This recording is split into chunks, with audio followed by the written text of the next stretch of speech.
Mais revenons à Jésus. Qu'est-ce que Spinoza a découvert exactement sur l'enfance du Christ? Commençons par le silence le plus assourdissant des évangiles, ce vide béant dans la narration qui devait pourtant être la plus complète de l'histoire humaine. Les évangiles nous racontent la naissance de Jésus avec force détails, même si ces détails, comme nous le verrons, se contredisent de façon troublante. Ensuite, il y a un seul épisode lorsque Jésus a 12 ans, raconté uniquement par Luc, où le jeune garçon reste au temple de Jérusalem pour discuter avec les docteurs de la loi, inquiétant ses parents qu'il avait perdus. Et puis plus rien, absolument rien. Le silence total jusqu'à ce que Jésus réapparaisse aux alentours de 30 ans pour commencer son ministère public. 18 ans. Pensez grec un instant. 18 années d'une vie humaine, les années où un jeune homme passe de l'adolescence à l'âge adulte, où il développe sa personnalité, où il fait des choix qui détermineront le cours de son existence, où il apprend un métier, où il forme des amitiés profondes, où il vit des expériences qui le façonnent. Et les évangélistes, ces hommes qui sont censés avoir été guidés par la main de Dieu lui-même pour raconter la vie du Messie, ne mentionnent absolument rien de tout cela. Comment est-ce possible? Quelle explication raisonnable peut-on donner à une omission aussi monumentale? La tradition chrétienne propose une réponse rassurante mais profondément insatisfaisante. Jésus, nous dit-on, a vécu tranquillement à Nazareth, travaillant comme charpentier avec son père Joseph, grandissant en sagesse et en grâce devant Dieu et devant les hommes. C'est une belle image, n'est-ce pas? Humble et pieuse. Mais c'est aussi une image inventée de toutes pièces, car elle ne se trouve nulle part dans les textes bibliques eux-mêmes. C'est une rationalisation a posteriori, une tentative de combler un vide embarrassant avec des spéculations pieuses. Les évangélistes eux-mêmes n'ont rien dit de ces années, et leur silence est éloquent. Spinoza a posé la question que personne ne voulait poser. Si Dieu a vraiment inspiré les évangélistes, si l'Esprit Saint a vraiment guidé leurs plumes, pourquoi cette lacune? Pourquoi omettre 18 années de la vie de celui qui est censé être le Fils de Dieu incarné? La seule réponse logique, conclut Spinoza, est que ces années n'ont rien eu d'extraordinaire. Jésus a vécu comme n'importe quel autre jeune homme juif de son époque. Il a travaillé, il a mangé, il a dormi, il a peut-être eu des amis, peut-être même des relations amoureuses. Qui sait? Il n'y a eu aucun miracle, aucun signe de divinité, rien qui vaille la peine d'être enregistré pour démontrer qu'il était différent des autres. Cette conclusion est explosive parce qu'elle mine l'un des piliers du dogme chrétien. Si Jésus était réellement Dieu incarné dès sa naissance, ne devrait-il pas y avoir des signes de cette nature divine tout au long de sa vie? Ne devrait-on pas s'attendre à ce que son enfance et son adolescence soient marqués par des événements extraordinaires qui préfigurent sa mission future? Le fait que les évangiles canoniques ne contiennent rien de tel suggère fortement que Jésus était un être humain ordinaire pendant ces années et que sa grandeur s'est développée plus tard, peut-être aux alentours de la trentaine, lorsqu'il a commencé à enseigner. D'ailleurs, les évangiles apocryphes, ces textes que l'Église a rejetés du canon officiel, ont tenté de combler ce vide embarrassant. L'évangile de l'enfant selon Thomas, par exemple, raconte des histoires fantastiques de Jésus enfant faisant des miracles, donnant vie à des oiseaux d'argile, maudissant des camarades qu'il avait hérités, ressuscitant des morts, démontrant des pouvoirs surnaturels dès son plus jeune âge. Mais pourquoi l'Église a-t-elle rejeté ces textes? Officiellement, parce qu'ils n'étaient pas inspirés, parce qu'ils étaient apocryphes, c'est-à-dire cachés ou faux. Mais la vraie raison n'est-elle pas plutôt qu'ils étaient trop manifestement des fabrications tardives, des tentatives maladroites de créer une mythologie autour de l'enfance de Jésus pour compenser le silence des évangiles canoniques? Spinoza a reconnu ces évangiles apocryphes pour ce qu'ils étaient, des fictions pieuses créées par les croyants qui trouvaient intolérable l'idée que Jésus ait pu passer une enfance et une adolescence banales. Mais leur existence même prouve le problème. Si les évangélistes originaux, Matthieu, Marc, Luc et Jean avaient eu connaissance de tels événements miraculeux dans l'enfance de Jésus, pourquoi ne les auraient-ils pas inclus dans leur récit? Le fait qu'ils ne l'aient pas fait suggère qu'ils ne connaissaient aucun événement de ce genre, parce que de tels événements n'ont jamais eu lieu. Marc, le plus ancien des évangiles, ne mentionne même pas la naissance de Jésus. Son récit commence directement avec Jésus adulte venant se faire baptiser par Jean-Baptiste. Pour Marc, l'histoire de Jésus commence à 30 ans. Point final. N'est-ce pas révélateur? Si la naissance virginale était un fait historique crucial, si l'enfance divine de Jésus était importante pour comprendre qui il était, comment le premier évangéliste a-t-il pu l'ignorer complètement? La réponse la plus simple, celle que Spinoza a embrassée, est que Marc ne connaissait aucune tradition concernant une naissance miraculeuse parce qu'une telle tradition n'existait pas encore. Elle a été inventée plus tard par Matthieu et Luc, qui écrivaient une génération après Marc et qui avaient des agendas théologiques spécifiques à servir. Mais passons maintenant aux contradictions que Spinoza a méticuleusement cataloguées dans les récits de l'enfance qui existent. Matthieu et Luc, Les deux seuls évangélistes qui mentionnent la naissance de Jésus racontent des histoires qui sont non seulement différentes, mais irréconciliables. Commençons par les généalogies. Les deux évangélistes présentent des arbres généalogiques de Jésus qui sont censés prouver qu'il descend du roi David, accomplissant ainsi les prophéties messianiques de l'Ancien Testament. Mais regardez de près ces généalogies et vous découvrirez qu'elles ne concordent pas du tout. Matthieu trace la lignée de Jésus depuis Abraham jusqu'à Joseph en passant par David. Il compte 42 générations, divisées en 3 groupes de 14.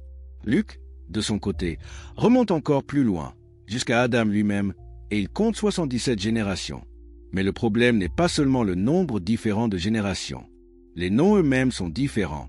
Entre David et Joseph, les deux généalogies ne partagent que quelques noms communs.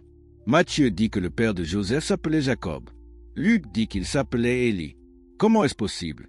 Comment deux textes inspirés par Dieu peuvent-ils présenter des versions contradictoires de la même lignée familiale? Les apologètes chrétiens ont proposé diverses tentatives pour harmoniser ces généalogies. Certains disent que l'une est la lignée de Joseph et l'autre celle de Marie. Mais ce n'est pas ce que disent les textes mêmes. Les deux généalogies se terminent explicitement avec Joseph. D'autres suggèrent que l'une est la lignée légale et l'autre la lignée biologique, invoquant des lois complexes sur l'héritage et le lévirat. Mais ces explications sont des acrobaties intellectuelles désespérées pour sauver l'inhérence biblique face à des contradictions évidentes. Spinoza a rejeté toutes ces harmonisations forcées. Pour lui, l'explication était beaucoup plus simple. Matthieu et Luc avaient des sources différentes et contradictoires, et chacun a construit une généalogie qui servait son propre agenda théologique. Mais voici l'ironie la plus cruelle de ces généalogies, celle que Spinoza n'a pas manqué de souligner. Les deux évangélistes se donnent beaucoup de mal pour prouver que Jésus est un descendant de David à travers Joseph. Toute l'argumentation généalogique repose sur Joseph étant le lien qui connecte Jésus à la lignée davidique. Mais ensuite, dans le même souffle, ils nous disent que Joseph n'était pas le père biologique de Jésus. Marie a conçu par l'Esprit Saint. Joseph n'était que le père adoptif. Alors à quoi bon toutes ces généalogies? Si Joseph n'a pas transmis ses gènes à Jésus, sa lignée davidique est complètement sans pertinence pour établir que Jésus est le Messie descendant de David. Spinoza a saisi ces contradictions comme une preuve éclatante que les récits de la naissance virginale ont été ajoutés après coup, superposés sur les traditions plus anciennes qui considéraient Jésus comme le fils naturel de Joseph et Marie. Les généalogies reflètent ces traditions plus anciennes, tandis que les récits de la conception miraculeuse reflètent une évolution théologique ultérieure. Les évangélistes ont essayé d'avoir le beurre et l'argent du beurre, prouver que Jésus descendait de David tout en affirmant qu'il était né miraculeusement d'une vierge. Mais on ne peut pas avoir les deux. C'est logiquement incohérent. Et ce n'est pas tout. Regardez attentivement les passages où Jésus est mentionné dans son propre village parmi les gens qui l'ont vu grandir. Comment le décrivent-ils? Jean 1, 45 rapporte: Nous avons trouvé celui dont Moïse a écrit dans la loi et dont les prophètes ont parlé, Jésus de Nazareth, le fils de Joseph. Pas d'hésitation, pas de qualification. Jésus est simplement appelé le fils de Joseph. Luc 4, 22 pose la question: N'est-ce pas le fils de Joseph? Jean 6, 42 va encore plus loin. N'est-ce pas Jésus, le fils de Joseph, dont nous connaissons le père et la mère? Voilà qui est révélateur. Les contemporains de Jésus, les gens qui l'ont vu grandir à Nazareth, qui connaissaient sa famille, le considéraient tout simplement comme le fils de Joseph et Marie. Il n'y avait aucune tradition locale d'une naissance miraculeuse. Si Marie avait vraiment conçu de l'Esprit Saint, si un ange était vraiment apparu à Joseph pour lui expliquer la situation, si Jésus était vraiment né dans des circonstances extraordinaires, ne pensez-vous pas que toute la communauté de Nazareth en aurait entendu parler? Ne pensez-vous pas que les gens auraient eu une autre attitude envers lui? Mais non. Pour eux, il était juste Jésus le charpentier, le fils de Joseph. Marc 6, 3 capture parfaitement cette familiarité banale. N'est-ce pas le charpentier, le fils de Marie? Ici, Jésus est identifié par sa profession ordinaire et par sa mère. C'est un homme du peuple, quelqu'un que tout le monde connaît, sans aucune aura de mystère divin. La réaction des habitants de Nazareth aux enseignements de Jésus n'est pas l'admiration respectueuse qu'on attendrait s'ils avaient toujours ce qu'il était spécial, mais plutôt l'incrédulité irritée. Comment celui-là peut-il dire et faire ces choses? Nous le connaissons, nous connaissons sa famille, il n'est rien de spécial. Spinoza a également noté un fait étrange concernant Paul, le grand apôtre, l'homme dont les épîtres constituent les documents chrétiens les plus anciens que nous possédons, écrit avant même les évangiles. Paul, qui a tant à dire sur la signification théologique de Jésus, sur sa mort, sa résurrection, son rôle dans le salut de l'humanité, ne mentionne jamais, pas une seule fois, une naissance virginale. Pour Paul, Jésus est né de la descendance de David selon la chair, une formulation qui implique clairement une naissance naturelle et humaine. Si la conception miraculeuse de Jésus était un fait historique connu dès les premiers jours du christianisme, comment le premier et le plus important théologien chrétien a-t-il pu l'ignorer complètement? La seule explication sensée, conclut Spinoza, est que la tradition de la naissance virginale n'existait pas encore à l'époque de Paul, dans les années 50 de notre ère. Elle s'est développée plus tard, probablement dans les communautés qui ont produit les évangiles de Matthieu et Luc dans les années 80 ou 90. Ces communautés, dans leur désir de présenter Jésus comme une figure divine unique, ont créé des récits de naissance miraculeuse qui établissaient sa nature spéciale dès la conception. Mais ces récits sont des constructions théologiques, pas des reportages historiques. Maintenant, abordons la question la plus explosive et la plus troublante de toutes, celle qui a valu à Spinoza encore plus d'hostilité que toutes ses autres critiques. Dans les textes rabbiniques juifs, texte que Spinoza a étudié en profondeur grâce à sa formation judaïque, Jésus est parfois mentionné sous un nom différent, Yeshu ben Pantra, c'est-à-dire Jésus fils de Pantra. Ce n'était pas une insulte aléatoire ou un surnom péjoratif sans fondement. C'était une tradition persistante qui pointait vers quelque chose que les autorités chrétiennes ont lutté pendant des siècles pour effacer de l'histoire. Qui était Pantra? Les recherches historiques ont identifié un soldat romain nommé Tiberius Julius ab Pantra, dont la pierre tombale a été découverte en Allemagne en 1859. Cette pierre tombale indique que Pantra était un archer de Sidon qui a servi dans la légion romaine stationnée en Palestine précisément pendant la période où Jésus aurait été conçu. La coïncidence est troublante. Un soldat romain avec exactement ce nom était au bon endroit au bon moment. La tradition rabbinique qui nomme Jésus ben Pantra pourrait-elle préserver un souvenir historique authentique? Spinoza a exploré 3 possibilités. Premièrement, Joseph était le vrai père biologique de Jésus, et toute l'histoire de la naissance virginale était une invention théologique ultérieure. Deuxièmement, Pantra était le père biologique, peut-être suite à une relation consensuelle entre lui et Marie avant son mariage avec Joseph. Troisièmement, et c'est la possibilité la plus sombre, Marie avait subi une violence sous l'occupation romaine, une tragédie qui n'était malheureusement que trop commune dans les territoires occupés par Rome. Dans tous les cas, la conclusion était inescapable.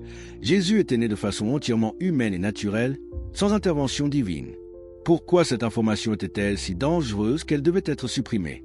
Parce qu'elle sapait la fondation même sur laquelle l'Église avait construit son autorité.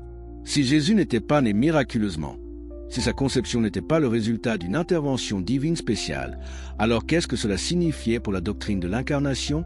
Si Jésus avait 2 parents humains comme tout le monde, comment pouvait-il être à la fois pleinement Dieu et pleinement homme? Comme le proclame le dogme chrétien, toute la structure théologique élaborée pendant des siècles au concile de Nicée, au concile de Chalcédoine, dans d'innombrables débats sur la nature du Christ, reposait sur cette prémisse de base, que Jésus était né miraculeusement d'une vierge par la puissance du Saint-Esprit. Les textes rabbiniques qui préservaient la tradition ben Pantra ont été systématiquement dénigrés par les autorités chrétiennes comme de la calomnie malveillante, des mensonges propagés par des juifs hostiles pour discréditer Jésus et le christianisme. Mais Spinoza a posé une question provocante. Et si ce n'était pas de la calomnie, mais du reportage historique? Et si les communautés juives qui n'avaient pas accepté Jésus comme Messie avaient simplement préservé des souvenirs différents de son origine, des souvenirs qui contredisaient la mythologie chrétienne en développement? Après tout, n'est-il pas plus probable que les gens de Nazareth, qui connaissaient réellement Jésus et sa famille, auraient su la vérité sur sa naissance mieux que les chrétiens écrivant des décennies plus tard dans des communautés lointaines? Celsus, un philosophe païen grec du IIe siècle, a rapporté ce qu'il avait entendu des sources juives sur Jésus. Dans son ouvrage Le discours véritable, maintenant perdu mais préservé dans la réfutation qu'en a faite Origène, Celsus affirme que Marie était une fileuse pauvre qui avait été chassée par son mari charpentier parce qu'elle avait été convaincue d'adultère avec un soldat nommé Pantra. Selon Celsus, après avoir été expulsée et avoir erré misérablement, Marie a donné naissance à Jésus en secret. Ce récit est clairement hostile au christianisme, et Origène s'est donné beaucoup de mal pour le réfuter. Mais d'où Celsus tenait-il cette histoire? Il ne l'a pas inventée de toutes pièces. Il a rapporté comme une tradition juive établie, une contre-narration à l'histoire chrétienne. Spinoza ne prétendait pas pouvoir prouver définitivement que Pantra était le père de Jésus. Les preuves historiques étaient, et restent, insuffisantes pour une telle certitude. Mais ce qu'il a démontré de façon convaincante, c'est que l'histoire de la naissance virginale était loin d'être un fait historique incontestable.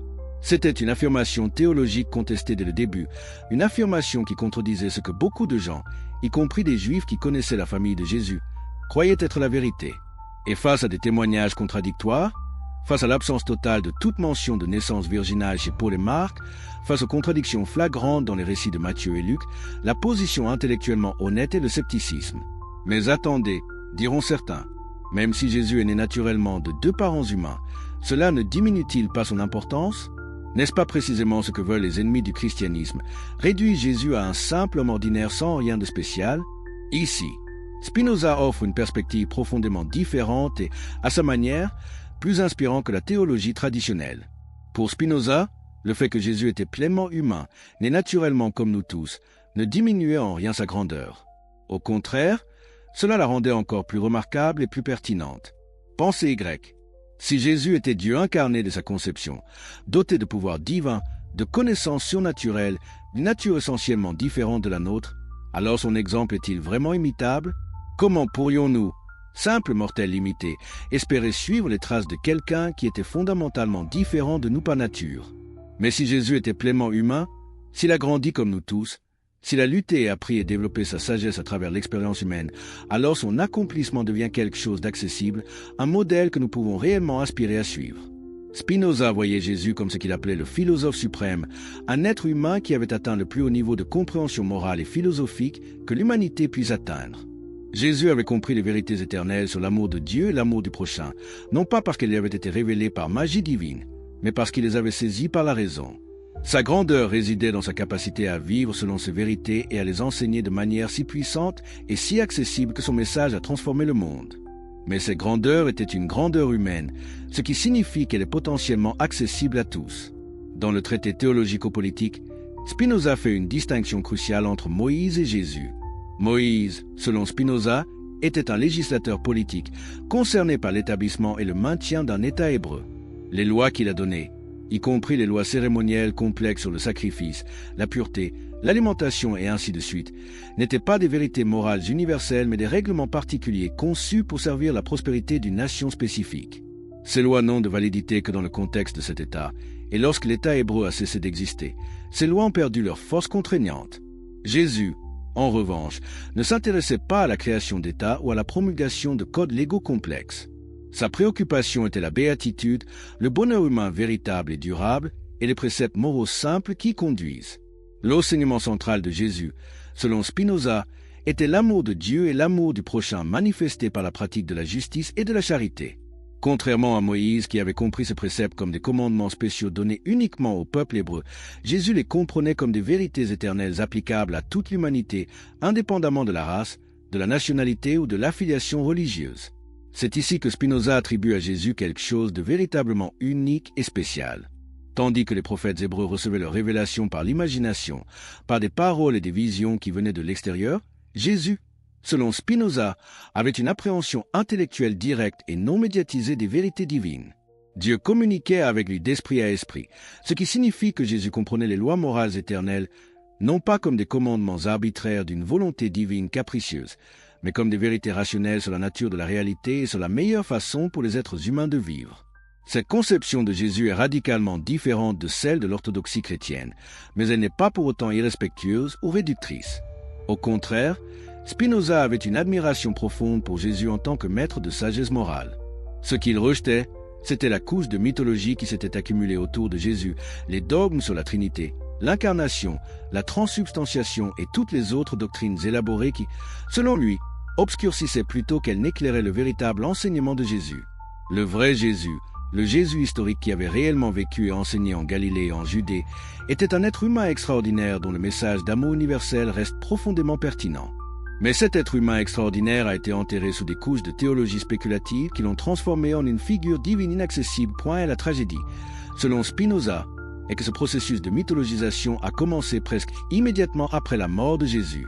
Même les apôtres, bien qu'ils aient appris directement de Jésus, ont commencé à mélanger ces enseignements simples avec leur propre compréhension limitée et avec les catégories philosophiques disponibles dans la culture gréco-romaine.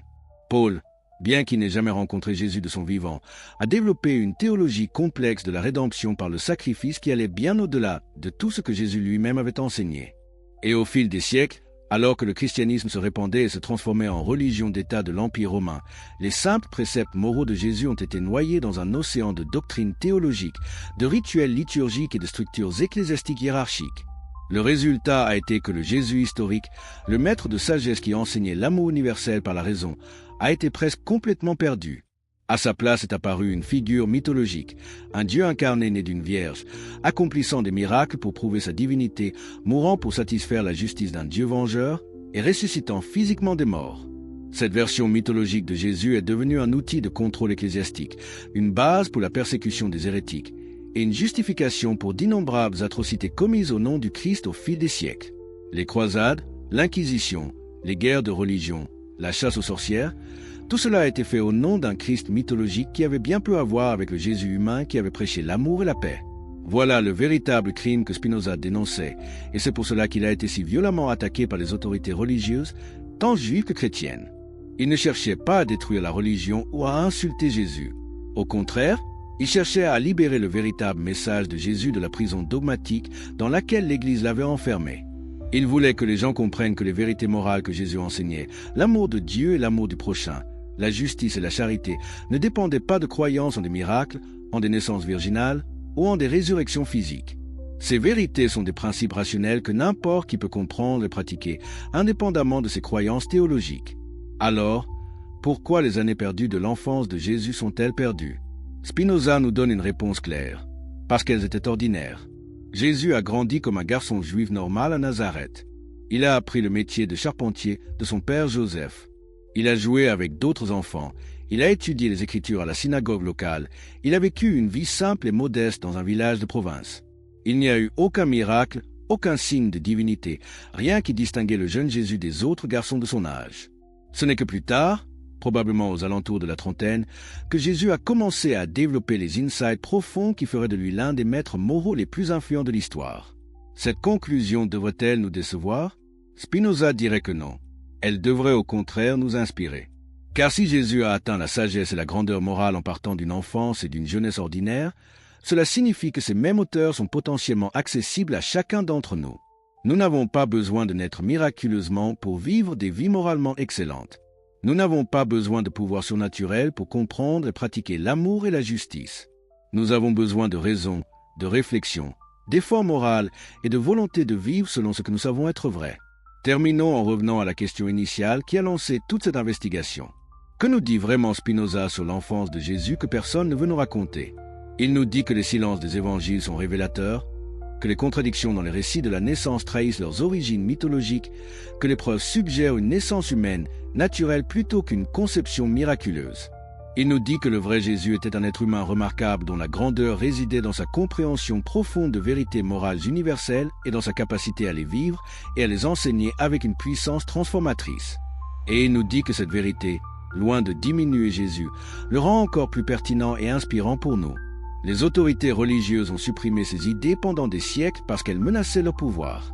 Si les gens comprenaient que les enseignements de Jésus étaient des vérités rationnelles accessibles à tous, ils n'auraient plus besoin d'intermédiaires ecclésiastiques, de rituels sacramentels spéciaux ou de doctrines mystérieuses pour atteindre la béatitude.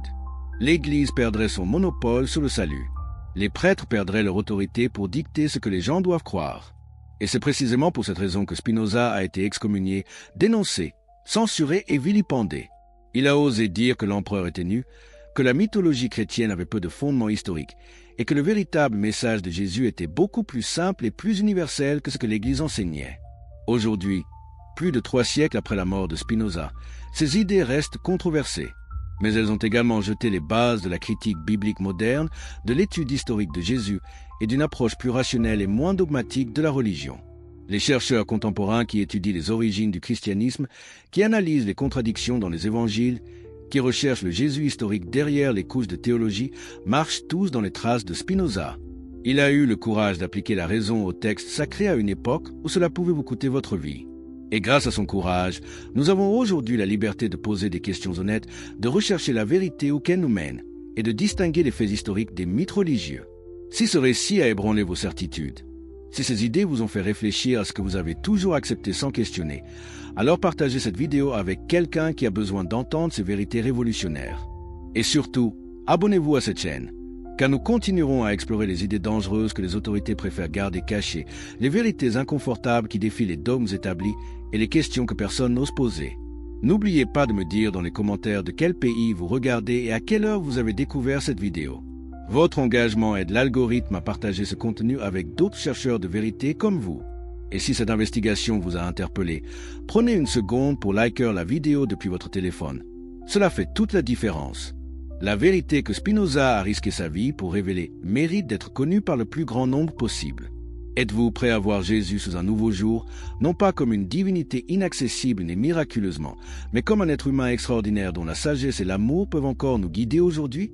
Si vous aviez vécu à Amsterdam en 1656, auriez-vous eu le courage de défendre un jeune homme de 23 ans qui venait d'être maudit, banni et effacé de l'existence par sa propre communauté? Auriez-vous osé lui parler dans la rue, sachant que vous risquiez vous-même l'ostracisme et la punition? C'est exactement la situation dans laquelle Baruch Spinoza s'est retrouvé ce jour fatal du 27 juillet, lorsque les anciens de la communauté juive portugaise ont prononcé contre lui le hérem le plus sévère jamais infligé à l'un de leurs membres. Mais avant de plonger dans cette histoire fascinante qui va révéler comment un homme seul a défié des siècles de dogmes religieux et a ouvert la voie à la pensée moderne, si vous aimez les récits qui inspirent, qui montrent comment la vérité peut triompher même face aux forces les plus puissantes de l'oppression, alors ne manquez surtout pas de vous abonner à cette chaîne pour ne pas rater un seul moment de ces révélations qui vont suivre. Et dites-moi dans les commentaires, de quel pays regardez-vous cette vidéo en ce moment même? À quelle heure découvrez-vous cette histoire? Écrivez depuis Paris, Montréal, Bruxelles, Genève, Dakar, Abidjan ou peut-être Port-au-Prince. Votre participation aide l'algorithme à partager ses idées révolutionnaires avec d'autres chercheurs de vérité comme vous. Et si vous regardez sur votre portable, prenez une seconde pour mettre un like. Cela aide énormément à faire découvrir ce contenu à plus de personnes. Imaginez la scène. La synagogue Talmud Torah d'Amsterdam, ce 27 juillet 1656. L'atmosphère est lourde, électrique, chargée d'une tension palpable. Les fidèles se sont rassemblés pour assister à un événement qui marquera l'histoire. Le jeune Baruch Spinoza se tient debout, peut-être tremblant légèrement, peut-être étonnamment calme, tandis que les autorités rabbiniques ouvrent l'Arche sainte et prononcent les mots terribles qui vont le bannir à jamais de la communauté qu'il a vu naître. Les seigneurs du Mahamad ont longuement connu les opinions et actes pervers de Baruch de Spinoza. Ils ont essayé par divers moyens et promesses de le détourner de ses mauvaises voies. Mais n'ayant pas réussi à le faire amender, et recevant au contraire quotidiennement des informations de plus en plus graves sur les hérésies abominables qu'il pratiquait et enseignait et sur ses actes monstrueux, ils ont décidé qu'il devait être excommunié et expulsé du peuple d'Israël. Par le décret des anges, par le jugement des saints, nous excommunions, maudissons et bannissons Baruch de Spinoza. Qu'il soit maudit le jour, qu'il soit maudit la nuit, qu'il soit maudit quand il se couche et quand il se lève, qu'il soit maudit quand il sort et quand il entre. Que le Seigneur ne lui pardonne jamais. Que la colère et le courroux du Seigneur s'enflamment contre cet homme et fassent tomber sur lui toutes les malédictions écrites dans le livre de la loi. Que le Seigneur efface son nom sous le ciel. Et que personne ne lui parle oralement ou par écrit, ne lui rende aucun service, ne reste sous le même toit que lui, ne s'approche de lui à moins de 4 coudées, et ne lise aucun de ses écrits. Pouvez-vous imaginer l'impact de ces mots? Pouvez-vous concevoir ce que cela signifie d'être totalement effacé de votre communauté à l'âge de 23 ans? Vos amis d'enfance reçoivent l'ordre de vous éviter dans la rue. Votre propre famille doit vous traiter comme si vous étiez mort. Chaque personne que vous avez jamais connue doit vous tourner le dos. Vous devenez un fantôme, une non-personne, quelqu'un dont le nom même devient poison. Et pourquoi? Quel crime terrible Spinoza avait-il commis pour mériter une punition si draconienne, une malédiction si absolue? La réponse est à la fois simple et profonde. Il avait osé penser par lui-même. Il avait osé questionner les dogmes établis. Il avait osé suggérer que les textes sacrés, ces documents vénérés pendant des millénaires comme la parole incontestable de Dieu, pouvaient être examinés avec les outils de la raison, analysés comme n'importe quel autre texte historique, critiqués lorsqu'ils contenaient des contradictions ou des absurdités. Et plus explosif encore, il avait commencé à développer des idées sur la nature de Dieu qui défient tout ce que le judaïsme et le christianisme enseignaient depuis des siècles. Pour les autorités religieuses de son époque, Spinoza représentait un danger existentiel. Si ces idées se propageaient, si d'autres commençaient à questionner comme lui, toute la structure du pouvoir religieux s'effondrerait. Mais qui était exactement ce jeune homme qui menaçait ton establishment? Baruch Spinoza est né en 1632 dans une famille de marchands juifs portugais relativement prospères. Ses ancêtres avaient fui l'Inquisition ibérique, ces tribunaux religieux terrifiants qui torturaient et brûlaient vifs ceux qui refusaient de se conformer à l'orthodoxie catholique. Beaucoup de familles juives portugaises avaient été forcées de se convertir publiquement au christianisme tout en maintenant secrètement leur judaïsme, une existence périlleuse ou un mot mal placé. Un geste suspect pouvait vous envoyer aux flammes de l'autodafé. Lorsque ces familles, appelés conversos ou crypto-juifs, ont finalement pu s'échapper vers la relative tolérance d'Amsterdam. Elles ont pu retrouver ouvertement leur identité juive. Le jeune Spinoza a reçu une éducation juive traditionnelle approfondie et rigoureuse. Il a étudié l'hébreu, l'araméen, le Talmud, les commentaires rabbiniques, toute la richesse accumulée de la pensée juive. Il était brillant, exceptionnellement doué, et beaucoup dans la communauté pensaient qu'il deviendrait un grand rabbin, un maître respecté qui perpétuerait la tradition. Mais quelque chose s'est passé dans l'esprit ardent du jeune Baruch. Peut-être était-ce sa curiosité insatiable, son refus d'accepter les réponses toutes faites, son besoin impérieux de comprendre vraiment plutôt que de simplement mémoriser et répéter. Peut-être était-ce son exposition aux courants intellectuels qui commençaient à transformer l'Europe, la révolution scientifique menée par Galilée, Descartes et d'autres qui appliquaient la raison mathématique pour comprendre la nature. Ou peut-être était-ce simplement qu'il avait des yeux pour voir et un esprit assez honnête pour reconnaître les contradictions et les incohérences qu'il rencontrait dans les textes sacrés. Quoi qu'il en soit, Spinoza a commencé à poser des questions dérangeantes. Il a commencé à exprimer des doutes sur des doctrines que tout le monde était censé accepter sans question. Et les autorités rabbiniques ont commencé à s'inquiéter. Au début, ils ont essayé la douceur, les promesses. Ils lui ont offert une pension annuelle de 1000 florins, une somme considérable à l'époque, s'il acceptait simplement de garder ses opinions pour lui-même, de ne pas les exprimer publiquement. Imaginez cela. Ils étaient prêts à le payer pour qu'il se taise. Mais Spinoza a refusé. Il a rejeté leur argent. Pour lui, la vérité n'était pas à vendre. La liberté de penser et d'exprimer ce qu'il croyait être vrai était plus précieuse que toute somme d'argent, plus importante que l'acceptation sociale, plus fondamentale que l'appartenance communautaire. Alors ils ont essayé les menaces. Mais Spinoza n'a pas cédé. Et finalement, ils ont prononcé le hérem, cette excommunication terrible que nous venons de décrire. Il pensait peut-être que cela le briserait, que confronté à un tel bannissement total, il reviendrait en rompant, suppliant d'être réadmis, prêt à renoncer à ses idées dangereuses. Mais il ne connaissait pas Spinoza. Au lieu de se soumettre, au lieu de reculer, il a embrassé sa liberté nouvellement acquise. Libéré des contraintes de la communauté juive, il pouvait maintenant poursuivre ses investigations où qu'elles le mènent sans craindre d'offenser les autorités rabbiniques.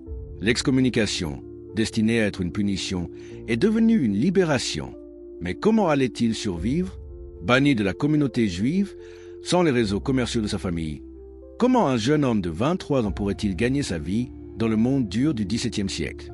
Spinoza avait une compétence particulière, un métier qu'il avait probablement commencé à apprendre avant son excommunication. Il savait polir des lentilles optiques. Et cela va devenir l'une des métaphores les plus parfaites et les plus profondes de sa vie intellectuelle. Pendant que ses mains polissaient le verre pour créer des instruments qui permettaient aux gens de voir plus clairement, plus loin, plus précisément, son esprit polissait la méthode philosophique pour permettre à l'humanité de voir la vérité plus clairement, de pénétrer les illusions et les superstitions, de comprendre la réalité telle qu'elle est vraiment. Pensée Y. Polir une lentille demande une patience infinie, une précision méticuleuse, une attention constante aux détails. Vous commencez avec un morceau de verre brut, irrégulier, opaque. Grain par grain, vous enlevez les imperfections. Rotation après rotation, vous affinez la surface. Heure après heure, jour après jour, vous travaillez jusqu'à ce que le verre soit parfaitement transparent, parfaitement courbé selon les calculs mathématiques précis qui lui permettront de réfracter la lumière exactement comme nécessaire. C'est un travail solitaire, méditatif, qui demande discipline et dévouement. N'est-ce pas exactement ce que Spinoza faisait avec la philosophie? Il prenait les concepts bruts et confus de la théologie traditionnelle et les polissait avec la raison jusqu'à ce qu'ils deviennent clairs, transparents, mathématiquement précis. Les lentilles que Spinoza fabriquait étaient utilisées pour des télescopes et des microscopes, les instruments révolutionnaires qui transformaient la compréhension scientifique du monde. Avec les télescopes, les astronomes comme Christian Huygens pouvaient voir plus loin dans l'espace que jamais auparavant, découvrant les anneaux de Saturne, les lunes de Jupiter, révélant que l'univers était bien plus vaste et plus complexe que les anciens n'auraient jamais pu l'imaginer. Avec les microscopes, les médecins et les naturalistes pouvaient voir dans le monde infiniment petit, découvrant les structures invisibles de la vie, les cellules, les vaisseaux sanguins, tout un univers caché que l'œil nu ne pouvait jamais percevoir. Les lentilles de Spinoza aidaient littéralement l'humanité à voir ce qui avait toujours été invisible. Et n'est-ce pas exactement ce que sa philosophie accomplissait aussi?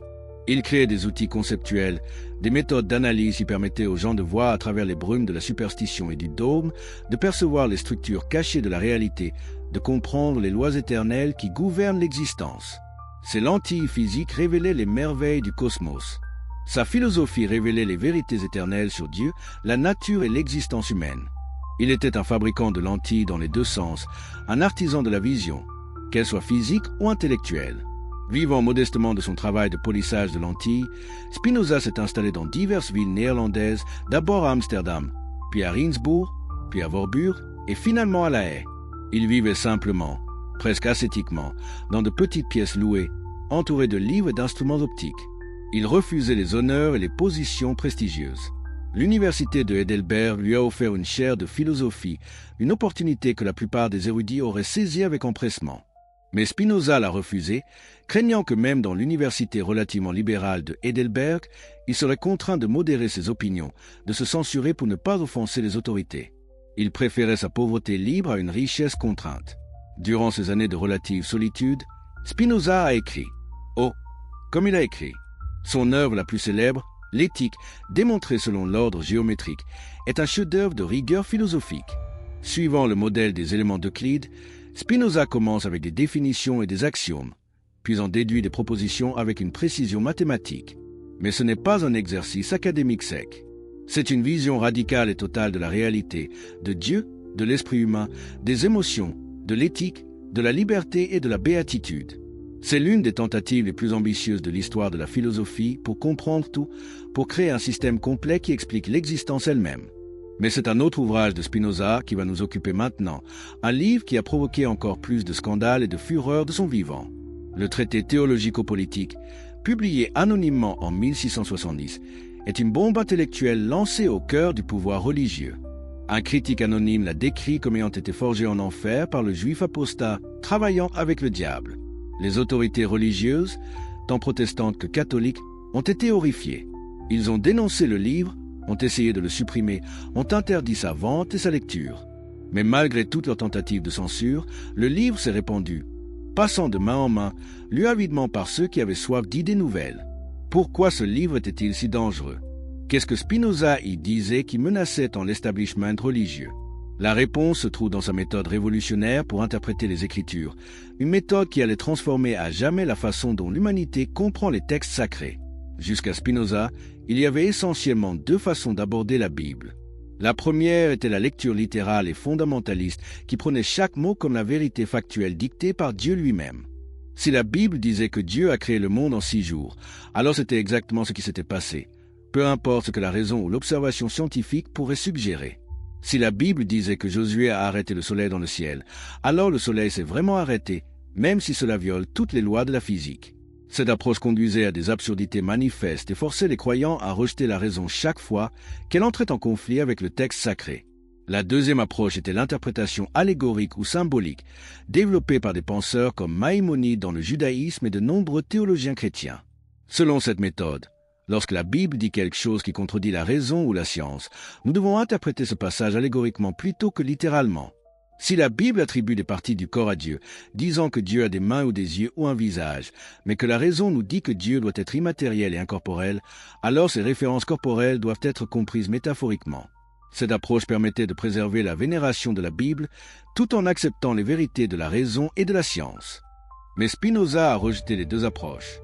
Il a vu que l'interprétation allégorique, malgré ses intentions louables, imposait des significations externes sur les textes sans vraiment essayer de comprendre ce que les auteurs originaux voulaient réellement dire. C'était une forme sophistiquée de torsion du texte pour le faire conformer à nos propres convictions philosophiques préétablies. Au lieu de laisser la Bible parler d'elle-même, nous la faisions dire ce que nous voulions qu'elle dise. Cela n'était pas honnête, cela n'était pas véritablement scientifique.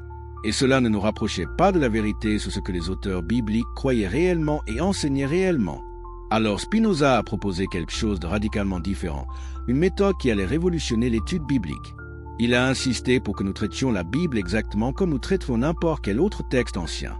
Pas de privilèges spéciaux, pas de protection sacrée, pas de présomption d'inhérence ou d'inspiration divine. Nous devons simplement essayer de comprendre ce que les auteurs originaux voulaient communiquer en utilisant toutes les méthodes de l'enquête historique et linguistique disponibles. Nous devons nous demander qui a écrit chaque texte, quand, pour quel public, avec quels objectifs politiques et sociaux. Nous devons examiner le contexte historique, les circonstances qui ont produit ces écrits. Nous devons identifier les contradictions, les incohérences, les traces de révision et de compilation. Cette approche était révolutionnaire parce qu'elle enlevait à la Bible son statut spécial. Elle la faisait descendre du piédestal céleste où la tradition l'avait placée et la soumettait au même nombre de preuves et de critiques que n'importe quel autre document historique. Et lorsque Spinoza a appliqué cette méthode aux Écritures, qu'a-t-il découvert? Il a découvert que Moïse n'avait pas écrit les 5 premiers livres de la Bible qui lui sont traditionnellement attribués. Comment pourrait-il l'avoir fait alors que ces livres décrivent sa propre mort et ce qui s'est passé après? Il a découvert que les livres prophétiques étaient des compilations réalisées longtemps après les événements qu'il décrivait, pas des récits contemporains. Il a découvert des contradictions, des doublets, des signes évidents que différents auteurs avec différentes perspectives avaient contribué à ces textes sur de longues périodes, hâtives et anthropomorphiques de parler adaptés à leur audience. Les prophètes hébreux ne recevaient pas une connaissance directe et rationnelle de Dieu. Ils recevaient des révélations à travers leur imagination, sous forme de visions et de voix adaptées à leur capacité de compréhension limitée. Cette analyse avait des implications dévastatrices pour l'autorité religieuse traditionnelle. Si la Bible n'est pas la parole infaillible de Dieu dictée mot à mot, si elle est plutôt une collection d'écrits humains produits dans des contextes historiques spécifiques par des auteurs avec leurs propres limitations et agendas, alors pourquoi devrait-elle avoir une autorité absolue sur nos vies? Pourquoi devrions-nous obéir aux lois cérémonielles de l'Ancien Testament qui étaient clairement conçues pour un État hébreu ancien qui n'existe plus? Pourquoi devrions-nous accepter les affirmations métaphysiques sur la nature de Dieu faites par des prophètes qui pensaient par l'imagination plutôt que par la raison? Et surtout, pourquoi devrions-nous permettre aux autorités ecclésiastiques qui prétendent interpréter ces textes anciens de contrôler nos pensées, nos actions, nos gouvernements? Spinoza ne disait pas que la Bible était sans valeur. Au contraire, il affirmait qu'elle contenait un message moral central de grande importance, l'amour de Dieu et l'amour du prochain manifesté par la pratique de la justice et de la charité. C'est le cœur de la Bible, son essence véritable. Tout le reste, toutes les lois cérémonielles complexes, toutes les spéculations métaphysiques sur la nature de Dieu, toutes les histoires de miracles, tout cela est secondaire, adapté à des audiences et des circonstances particulières. Le message moral universel est ce qui compte vraiment. Et ce message peut être compris par n'importe qui, avec ou sans érudition théologique, avec ou sans autorité ecclésiastique pour l'interpréter. C'est ici que Jésus entre dans l'analyse de Spinoza d'une manière profondément intéressante et surprenante. Pour Spinoza, Jésus représente quelque chose d'unique dans l'histoire religieuse. Contrairement à Moïse, qui était un législateur préoccupé par l'établissement et le maintien d'un État hébreu particulier, Jésus n'était pas intéressé par la politique ou la gouvernance étatique. Sa préoccupation était la béatitude humaine, le vrai bonheur durable et les préceptes moraux simples qui y conduisent. Et contrairement aux prophètes hébreux qui recevaient leur révélation à travers l'imagination, sous forme de visions et de voix, Jésus avait quelque chose de différent, quelque chose de supérieur selon Spinoza. Il avait une appréhension intellectuelle directe et non médiée des vérités éternelles. Qu'est-ce que cela signifie? Spinoza affirme que Dieu communiquait avec Jésus esprit à esprit, sans la médiation de paroles ou d'images. Cela signifie que Jésus comprenait les lois morales éternelles, non pas comme des commandements arbitraires d'une volonté divine capricieuse, mais comme des vérités rationnelles sur la nature de la réalité elle-même. L'amour de Dieu et l'amour du prochain ne sont pas des ordres que Dieu a choisi de donner et qu'il pourrait tout aussi bien changer demain. Ce sont des principes éternels enracinés dans la structure même de l'existence, des vérités que n'importe quelle personne rationnelle peut découvrir et comprendre. C'est une conception radicalement différente de Jésus de celle du christianisme orthodoxe, mais ce n'est pas pour autant irrespectueuse. Spinoza avait une profonde admiration pour Jésus comme ce qu'il appelait le philosophe suprême, quelqu'un qui avait atteint le plus haut niveau de compréhension morale et philosophique possible pour un être humain. Jésus avait compris que les lois cérémonielles particularistes du judaïsme devaient être transcendées, que le message de Dieu n'était pas destiné uniquement au peuple hébreu mais à toute l'humanité. Il avait compris que la vraie religion ne consiste pas en rituels externes, en sacrifices d'animaux, en règles alimentaires ou en observance de jours saints. La vraie religion consiste à vivre une vie de justice, de charité et d'amour envers Dieu et envers tous les êtres humains. Jésus, selon Spinoza, a enseigné cette religion universelle avec une clarté et une puissance sans précédent. Il a enseigné non pas à travers des traités philosophiques complexes que seuls les érudits pourraient comprendre, mais à travers des paraboles simples, des métaphores tirées de la vie quotidienne, des exemples concrets que n'importe qui pouvait saisir. Sa méthode d'enseignement était démocratique, accessible à tous indépendamment de leur éducation ou de leur intelligence. Un enfant pouvait comprendre le commandement d'aimer son prochain. Un travailleur illettré pouvait saisir la règle d'or. Aucune formation théologique compliquée n'était nécessaire. Aucun prêtre intermédiaire n'était requis pour expliquer les mystères. Le message était clair comme le cristal. Et c'est précisément cette simplicité et cette universalité du message de Jésus qui en faisaient une menace pour les autorités religieuses établies. Si tout le monde peut comprendre et pratiquer les enseignements de Jésus sans médiation cléricale, alors à quoi servent les prêtres? Si la vraie religion consiste simplement à vivre justement et charitablement plutôt qu'à accomplir des rituels complexes ou à croire des dogmes théologiques mystérieux, alors à quoi servent toutes les structures élaborées de l'Église? Le message de Jésus, dans sa pureté originale, était démocratique et égalitaire d'une manière qui menaçait les hiérarchies religieuses. Mais alors, qu'est-il arrivé à ce message simple et puissant? Pourquoi le christianisme a-t-il développé toutes ces doctrines complexes sur la Trinité, l'incarnation, la transsubstantiation, la grâce, la prédestination et d'innombrables autres subtilités théologiques? Spinoza avait une réponse provocante. La corruption a commencé presque immédiatement, même avec les apôtres eux-mêmes. Les apôtres, bien qu'ils aient appris directement de Jésus, étaient des hommes ordinaires avec des compréhensions limitées.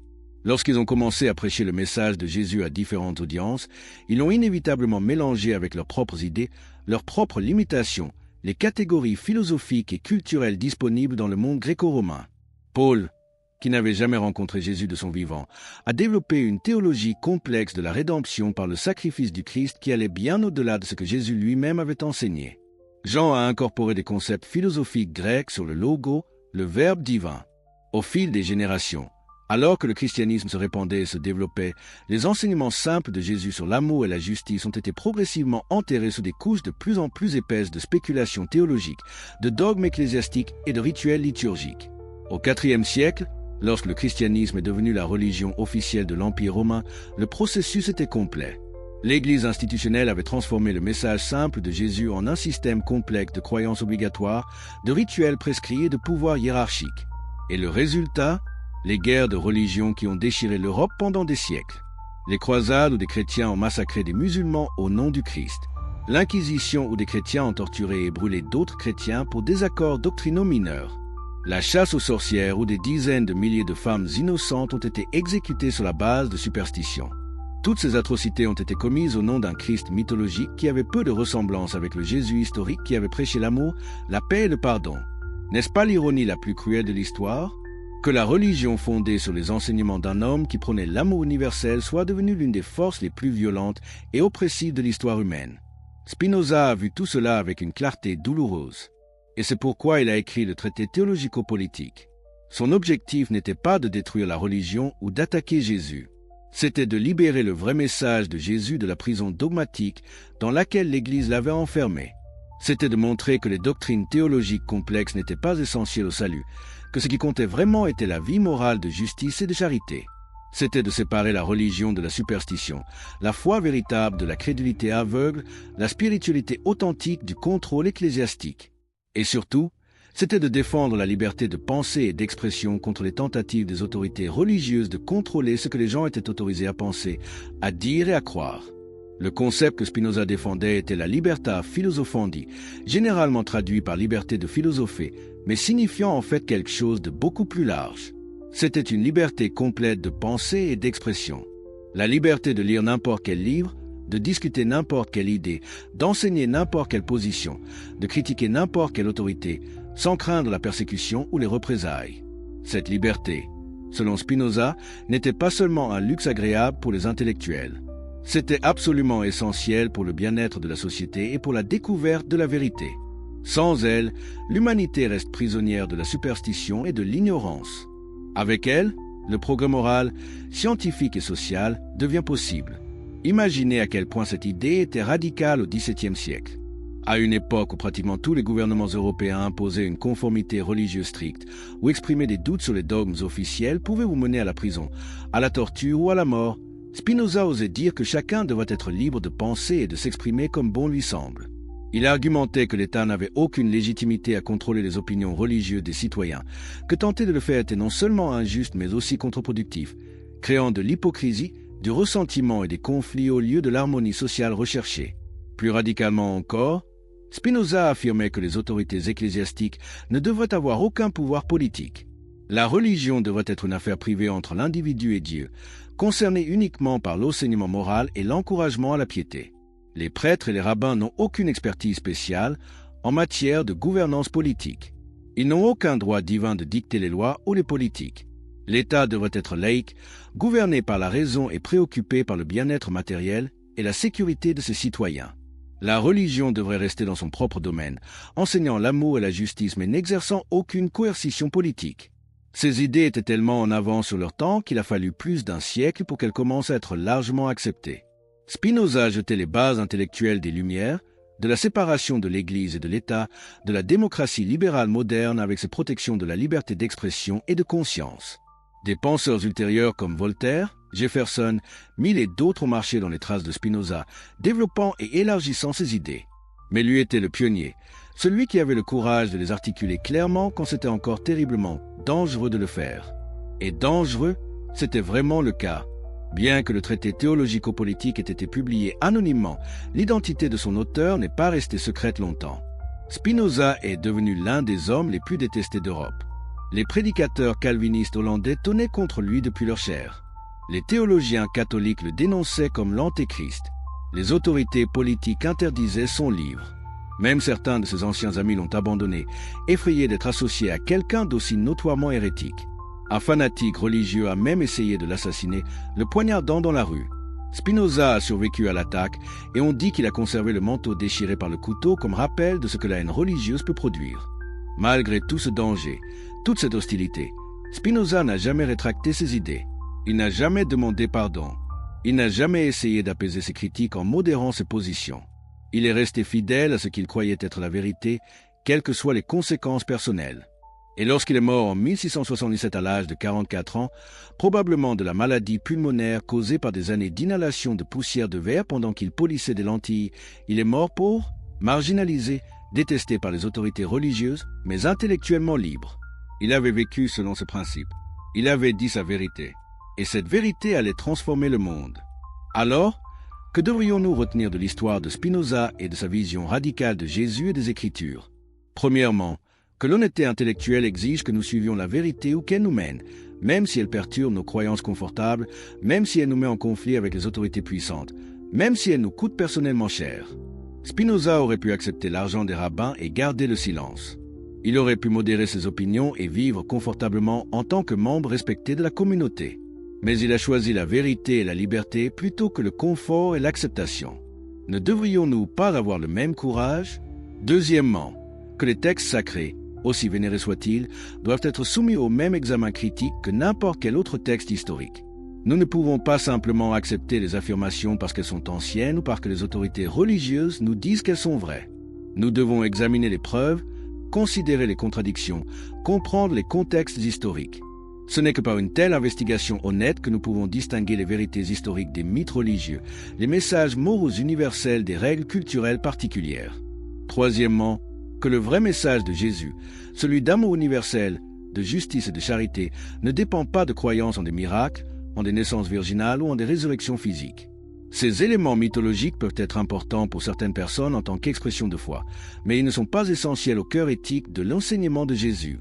N'importe qui, croyant ou athée, peut comprendre et pratiquer l'amour du prochain, la compassion pour les souffrants, le pardon des offenses, la recherche de la justice. Ce sont des vérités morales universelles accessibles à la raison humaine. Quatrièmement, que la liberté de pensée et d'expression n'est pas seulement un droit individuel, mais une nécessité sociale. Les sociétés qui permettent le libre-échange d'idées, même des idées dérangeantes et controversées, prospèrent et progressent. Les sociétés qui tentent de contrôler la pensée et de supprimer la dissidence stagnent et deviennent oppressives. Spinoza l'a compris au XVIIe siècle. Combien de nos sociétés contemporaines l'ont oublié, tentant une fois de plus de limiter ce que les gens peuvent penser, dire ou enseigner. Et enfin, que les autorités religieuses et politiques qui prétendent détenir la vérité absolue et demandent une obéissance sans question devraient toujours être considérées avec scepticisme. Le pouvoir corrompt et le pouvoir religieux, qui se drape dans le manteau de l'autorité divine, est particulièrement sujet à la corruption. Spinoza a vu comment les institutions religieuses déformaient les enseignements qu'elles prétendaient préserver, comment elles utilisaient la peur et la superstition pour contrôler les gens, comment elles persécutaient ceux qui osaient questionner. 3 siècles plus tard, ces dynamiques sont toujours à l'œuvre dans le monde. L'héritage de Spinoza continue de résonner aujourd'hui. Chaque fois qu'un érudit biblique applique des méthodes historiques critiques pour comprendre les Écritures, il marche dans les traces de Spinoza. Chaque fois qu'une société défend la liberté d'expression contre ceux qui voudraient la limiter, elle honore les principes pour lesquels Spinoza a lutté. Chaque fois qu'une personne choisit la vérité inconfortable plutôt que le mensonge rassurant, elle fait écho au courage de Spinoza. Et chaque fois que nous voyons Jésus non pas comme une divinité mythologique inaccessible, mais comme un être humain extraordinaire, dont les enseignements sur l'amour et la justice restent profondément pertinents, nous redécouvrons l'insight de Spinoza. Le jeune homme de 23 ans excommunié en 1656 aurait pu être brisé par cette expérience. Il aurait pu devenir amer, cynique, vengeur. Au lieu de cela, il est devenu l'un des plus grands défenseurs de la liberté humaine, l'un des penseurs les plus courageux et les plus honnêtes de l'histoire. Il a vécu modestement, polissant des lentilles pour gagner sa vie, tout en polissant simultanément les outils conceptuels qui permettraient aux générations futures de voir plus clairement. Il a été détesté de son vivant, mais vénéré après sa mort. Ses livres ont été interdits, mais se sont répandus secrètement, changeant des vies, ouvrant des esprits, semant les graines de la révolution intellectuelle qui allait transformer l'Europe et finalement le monde. Alors, de quel pays regardez-vous cette vidéo? À quelle heure découvrez-vous cette histoire extraordinaire d'un homme qui a osé défier tout le pouvoir de son époque pour défendre la vérité et la liberté? Êtes-vous inspiré par son courage? Êtes-vous interpellé par ses idées? Partagez vos réflexions dans les commentaires ci-dessous. Et si cette histoire vous a touché, si vous pensez que ces idées méritent d'être connues par plus de gens, alors abonnez-vous à cette chaîne. Partagez cette vidéo avec vos amis et votre famille et aidez à diffuser le message que Spinoza a risqué sa vie pour proclamer. La vérité que vous pouvez penser par vous-même. La vérité que vous n'avez pas besoin d'autorité religieuse pour vous dire quoi croire. La vérité que l'amour et la justice sont des valeurs universelles accessibles à tous. C'est un message dont notre monde a désespérément besoin aujourd'hui, tout autant qu'au XVIIe siècle. Vous êtes-vous déjà demandé pourquoi, dans notre monde moderne, nous pouvons discuter ouvertement de religion, critiquer les textes sacrés sans craindre d'être brûlés vifs ou choisir de ne croire en aucun Dieu sans être exécuté? Vous êtes-vous déjà interrogé sur les racines profondes de la liberté intellectuelle que nous tenons pour acquise, cette capacité à penser ce que nous voulons, à exprimer nos doutes, à remettre en question les autorités? Si vous aimez découvrir comment les idées d'un seul homme, ostracisé et détesté de son vivant, ont transformé le monde entier et rendu possible la société dans laquelle nous vivons aujourd'hui, alors ne manquez surtout pas de vous abonner à cette chaîne pour ne rater aucun moment de cette révélation fascinante. Dites-moi dans les commentaires, de quel pays regardez-vous cette vidéo en ce moment? À quelle heure découvrez-vous cette histoire qui va changer votre compréhension de la liberté moderne? Que vous soyez à Paris, à Montréal, à Bruxelles, à Dakar ou à Port-au-Prince, votre engagement aide ces idées cruciales à atteindre plus de personnes. Et si vous regardez sur votre portable, prenez une seconde pour liker cette vidéo. Cela aide énormément l'algorithme à partager ce contenu essentiel avec d'autres chercheurs de vérité comme vous. 350 ans se sont écoulés depuis la mort de Spinoza en 1677, 3 siècles et demi durant lesquels ses idées, d'abord supprimées, censurées, brûlées par les autorités terrifiées, se sont progressivement répandues comme un feu souterrain, transformant silencieusement mais inexorablement la façon dont l'humanité pense la religion, la politique, la liberté et la vérité elle-même.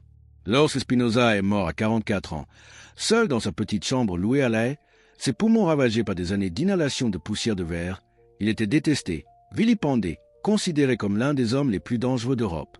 Ses livres étaient interdits. Son nom était devenu synonyme d'athéisme et d'hérésie. Les prédicateurs le dénonçaient comme l'incarnation du mal. Même ses anciens amis l'avaient abandonné, terrifiés d'être associés à quelqu'un d'aussi radicalement subversif. Mais quelque chose d'extraordinaire s'est produit après sa mort.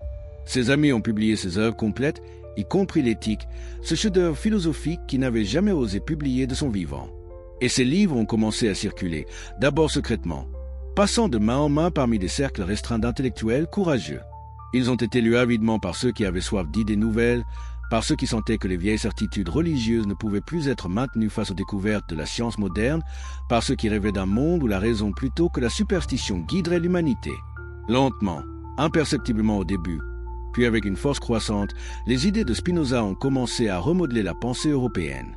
Au XVIIIe siècle, les philosophes des Lumières ont découvert Spinoza. Voltaire, bien qu'initialement horrifié par certaines de ses conclusions, ne pouvait pas nier la puissance de son raisonnement. Diderot et les encyclopédistes français ont été profondément influencés par sa méthode critique et son rejet de l'autorité religieuse. En Allemagne, Lessing a secrètement embrassé le spinozisme, bien qu'il n'osait pas l'admettre publiquement. Moses Mendelssohn, le philosophe juif qui tentait de concilier le judaïsme avec la modernité, a lutté avec l'héritage troublant de Spinoza.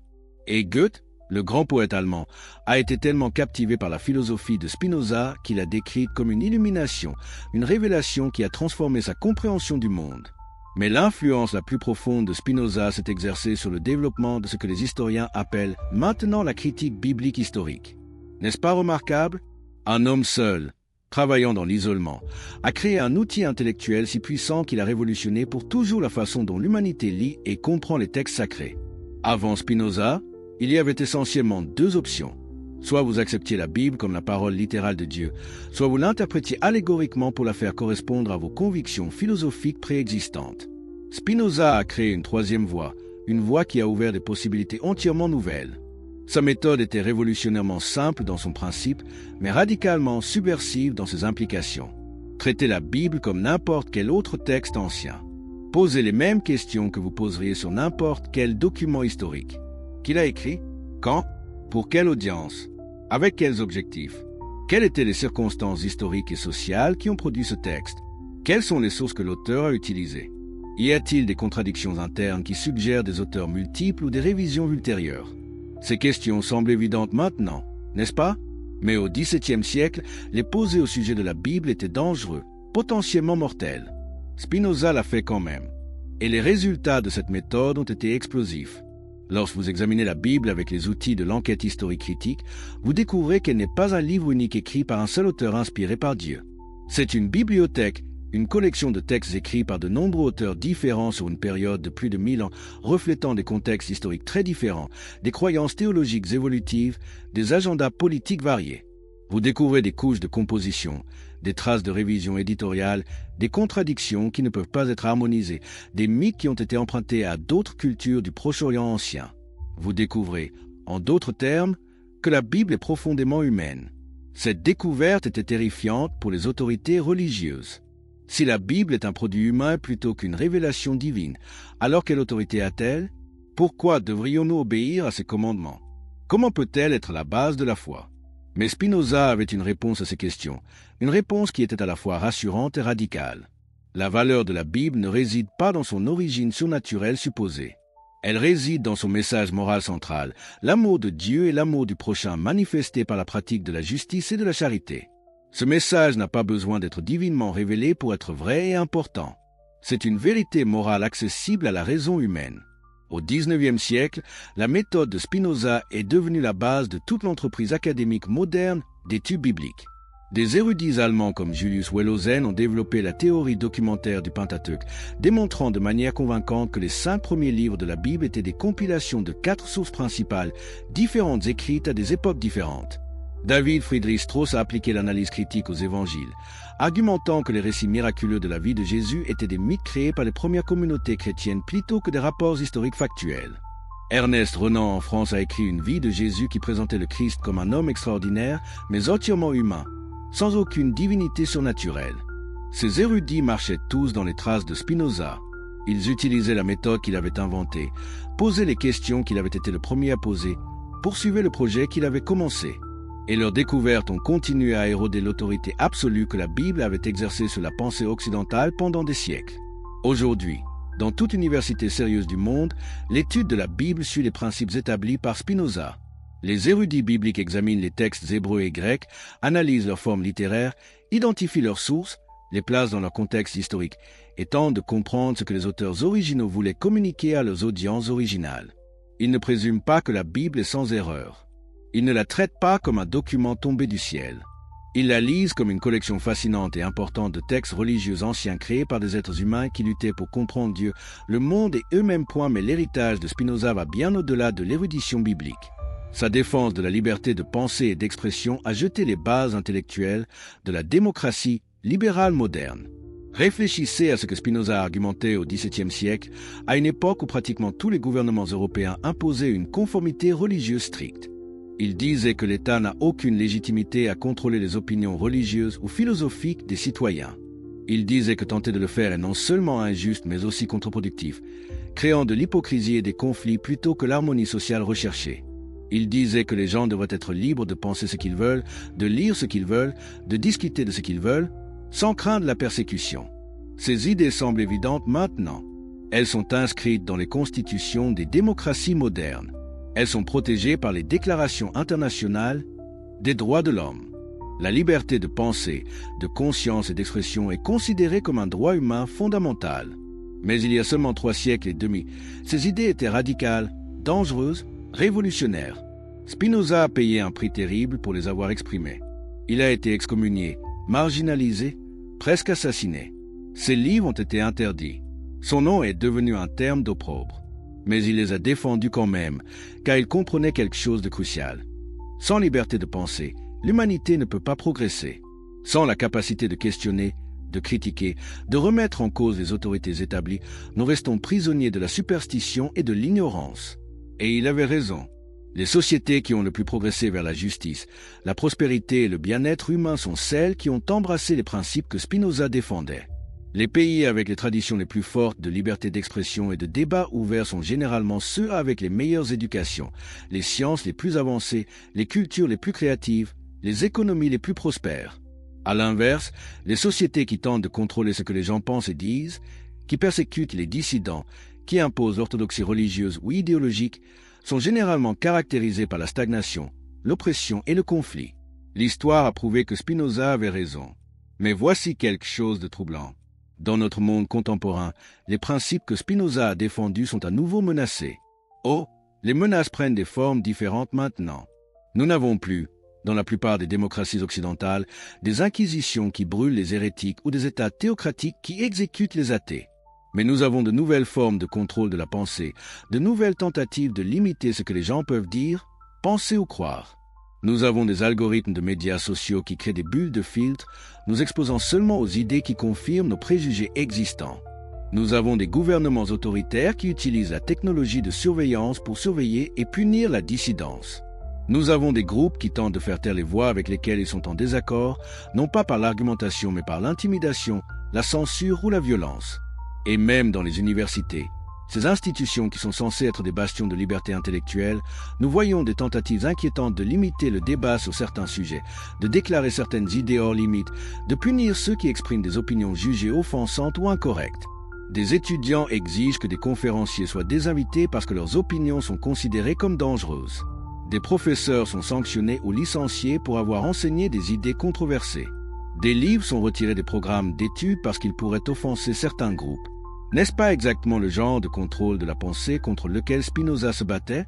Spinoza comprenait quelque chose que nous semblons avoir oublié. La liberté de penser ne signifie rien si elle protège seulement les idées populaires et non controversées. Les idées avec lesquelles tout le monde est d'accord n'ont pas besoin de protection. C'est précisément les idées impopulaires, dérangeantes, offensantes qui ont le plus besoin d'être protégées. Car c'est souvent ces idées qui, initialement rejetées et condamnées, finissent par transformer notre compréhension et faire progresser l'humanité. Les idées de Spinoza lui-même en sont la preuve parfaite. De son vivant, elles étaient considérées comme abominables, dangereuses, destructrices. Aujourd'hui, elles sont reconnues comme fondatrices de la modernité. Pensez à toutes les grandes avancées de la pensée humaine. Presque toutes ont commencé comme des hérésies. Galilée a été persécuté pour avoir soutenu que la Terre tournait autour du Soleil plutôt que l'inverse. Darwin a été vilipendé pour avoir proposé que les êtres humains avaient évolué à partir d'autres espèces animales. Les suffragettes qui se battaient pour le droit de vote des femmes ont été ridiculisées, emprisonnées, torturées.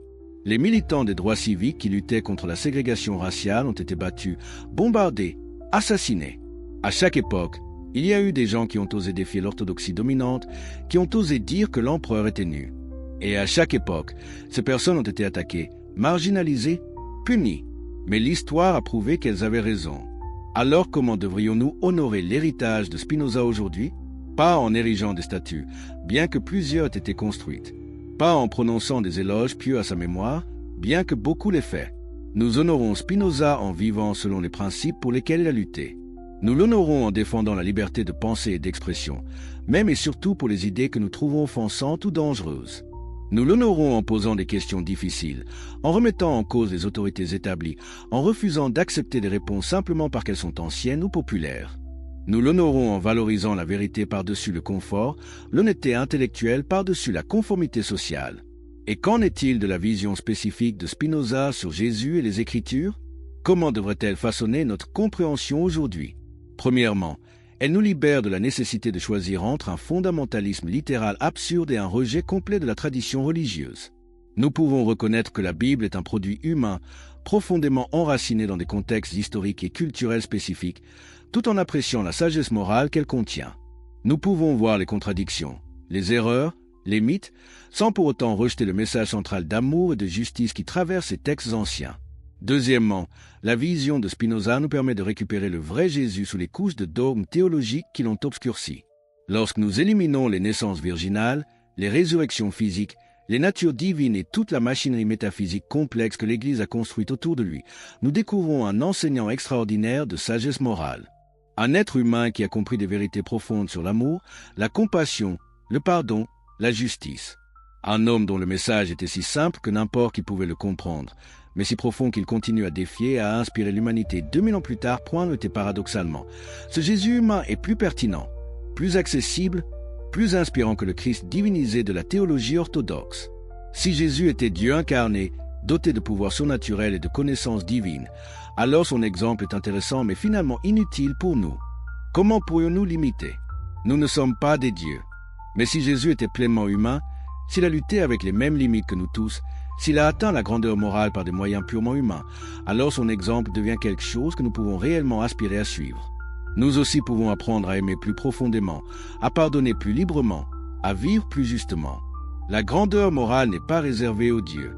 Elle est accessible à l'humanité. Troisièmement, l'approche de Spinoza nous enseigne l'importance cruciale de la méthode sur les conclusions. Ce n'est pas principalement les conclusions spécifiques de Spinoza qui importent, bien que beaucoup d'entre elles se soient avérées remarquablement prescientes.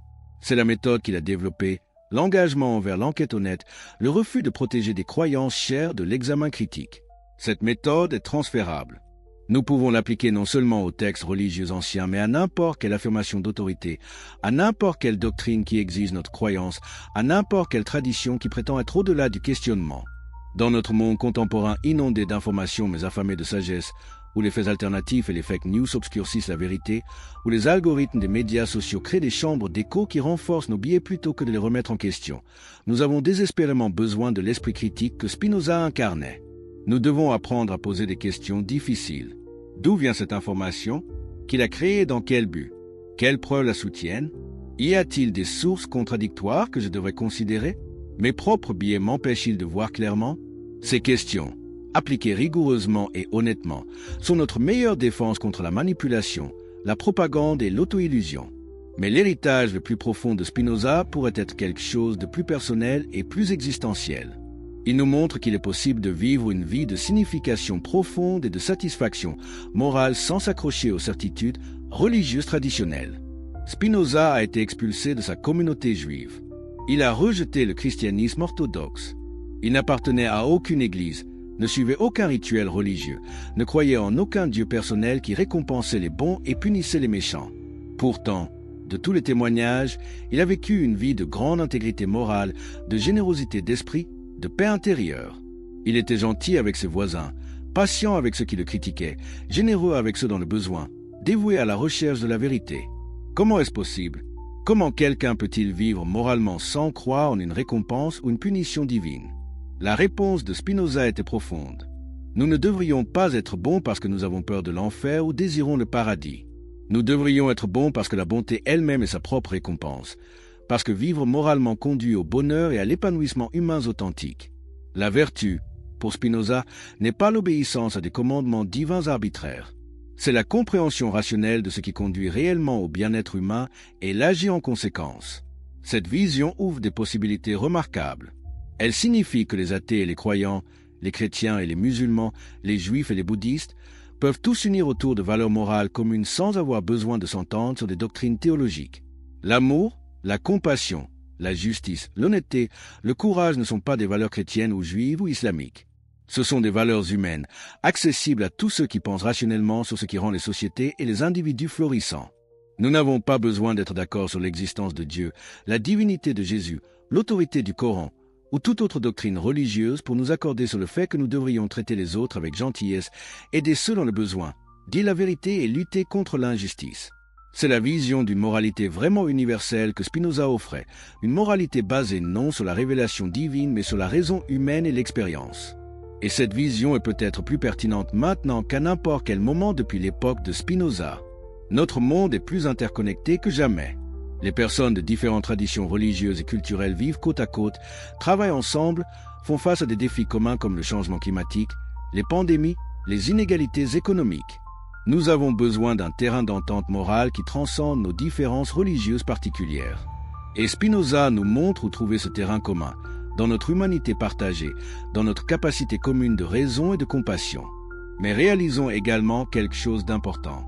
Embrasser la vision de Spinoza ne signifie pas abandonner toute spiritualité ou sens du sacré.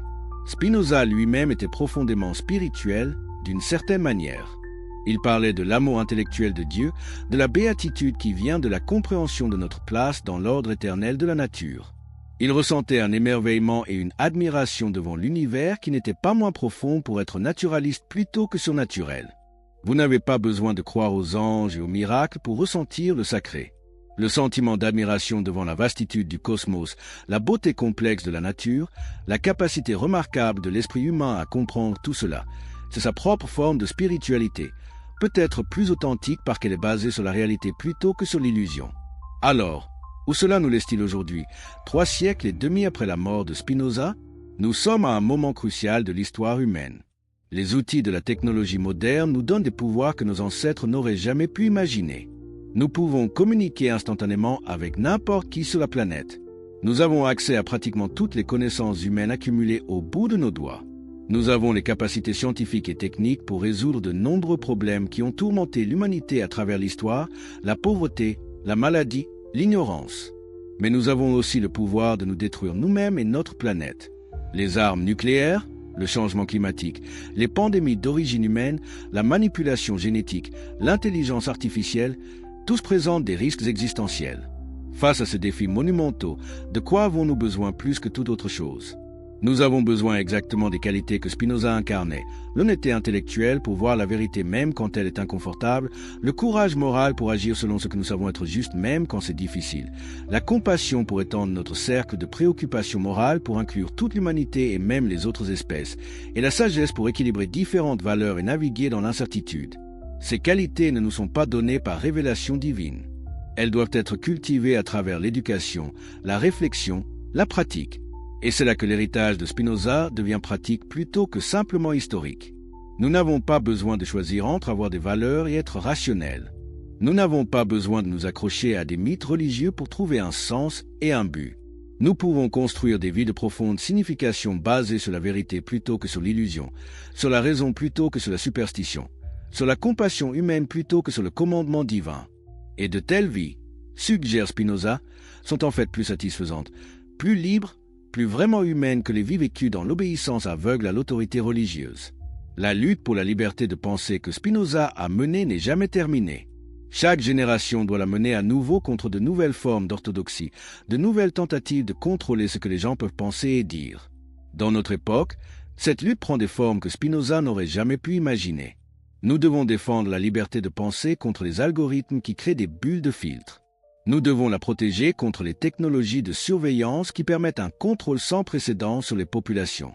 Nous devons la préserver contre ceux qui voudraient faire taire les voix dissidentes au nom de la lutte contre la haine ou la désinformation, aussi nobles que ces objectifs puissent paraître. Car voici le paradoxe auquel Spinoza a été confronté et que nous affrontons toujours. La liberté de penser inclut la liberté de penser des choses fausses, offensantes, même dangereuses. Nous ne pouvons pas protéger la liberté uniquement pour les pensées que nous jugeons correctes. Dès que nous commençons à désigner certaines idées comme tellement au-delà de la discussion qu'elles doivent être censurées, nous avons commencé sur le chemin glissant de l'autoritarisme. Qui décide quelles idées sont acceptables et lesquelles ne le sont pas?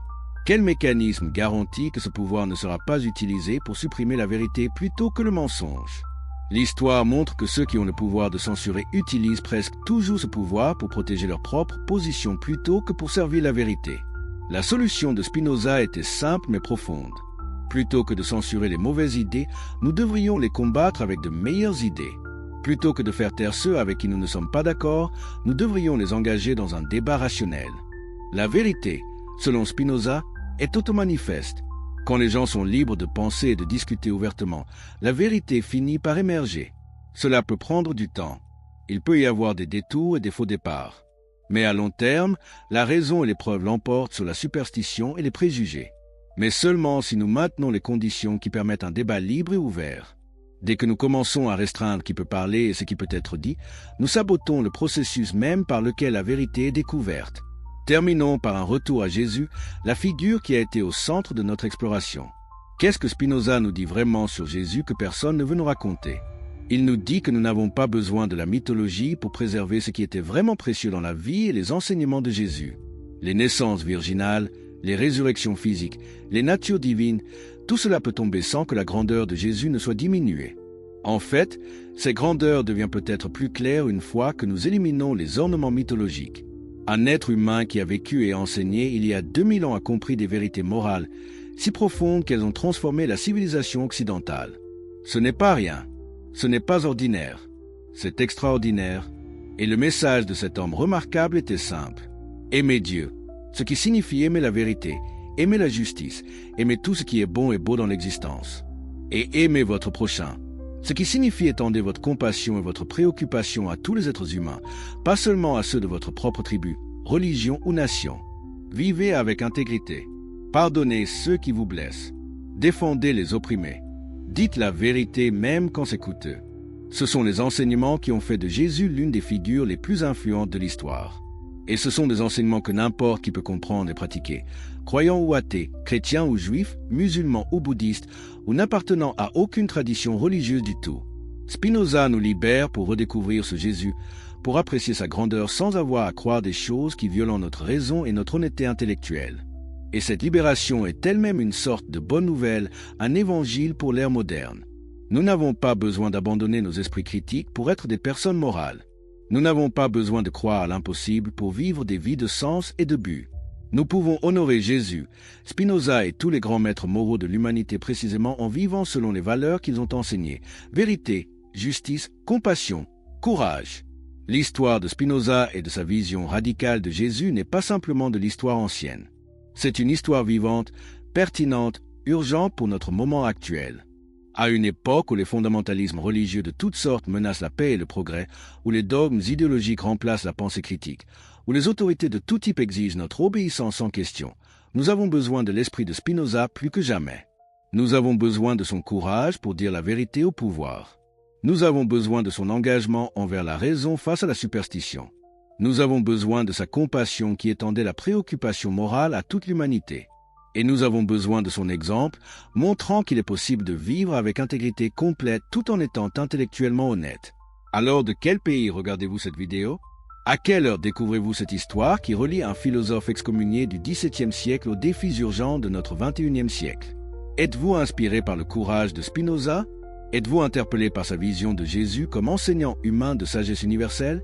Partagez vos réflexions dans les commentaires.